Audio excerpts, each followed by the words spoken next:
इन दिनों सुधा अजीब सी कश्मकश से गुजर रही थी। बालकनी में बैठी चाय पीते पीते अपनी जिंदगी में आए बदलाव के बारे में सोचकर उसकी आंखों में बार बार आंसू आ रहे थे, जिन्हें वह चाय के घूंट के साथ पीते जा रही थी। एक तरफ था सुधांशु, उसके बचपन का दोस्त जिसे वह अपना सब कुछ मानती थी। दोनों ही धीरे और गंभीर बचपन से साथ साथ रहते बड़े होकर कब प्रेम की डोर में बंध गए पता नहीं चला। सुधांशु के अकेले होने की वजह से सुधा ही उसकी पूरी जिंदगी थी।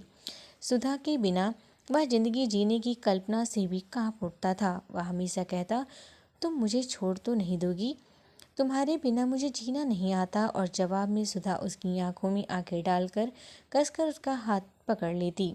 वह भी सुधांशु के बिना एक पल भी नहीं रह सकती थी। उनके प्रेम में देह कभी बीच में था ही नहीं। दोनों भावनाओं के स्तर पर एकाकार हो चुके थे। सब कुछ ठीक चल रहा था। अचानक एक मोड़ पर गीतांश सुधा से टकरा गया। एक तूफानी झोंके की तरह उसने जब सुधा को देखा तो अपनी सुध बुध भुला बैठा। रईस घराने का चुलबुला और शरारती गीतांश, उसने पहली ही बार में सुधा को आई लव यू बोल दिया और सुधा सक पका के रह गई। उसने गीतांश को हर तरह से समझाने की कोशिश की, पर जितना ही वह उसे समझाती वह उसकी ओर करीब आते गया। सुधा की सरलता और सादगी ने उससे उसका दीवाना बना दिया। उससे यहाँ तक कह दिया कि तुम मुझे भले ही ना चाहो, किंतु तुम्हें चाहने से मुझे दुनिया की कोई ताकत नहीं रोक सकती। एक दिन एक अनजान लड़की उसकी ऑफिस में चली आई। आप सुधा जी है ना? हाँ, कहकर सुधा ने सवालिया नज़रों से उसे देखा तो वह मुस्कुराती हुई इसकी तरफ बढ़ती हुई बोली, क्या मैं आपके गले लग सकती हूँ एक बार? न जाने क्यों सुधा ने उसे गले लगा लिया। गले लगते ही वह कहने लगी, दी आप वाकई बहुत अच्छी हो। भाई आजकल बहुत खुश रहते हैं। आई मीन गीतांश भाई। सुधा ने तुरंत उसे अपने से अलग किया। वह फिर से कहने लगी, आपको नहीं पता, काफ़ी समय से भाई डिप्रेशन में था, परंतु आजकल उनकी दवा भी बंद हो गई है। वह फिर से हंसने मुस्कुराने लगे हैं। फिर सुधा का हाथ पकड़कर रिक्वेस्ट में भी कहने लगी, दी प्लीज़ आप मेरे भाई को हमेशा ऐसे ही संभालना। यह कहकर वह चली गई। सुधा हतप्रभ रह गई। वह सोच भी नहीं सकती थी कि उस पर कि ऊपर से इतना चुलबुला और शरारती दिखने वाला गीतांश अंदर से इतना एकाकी हो गया।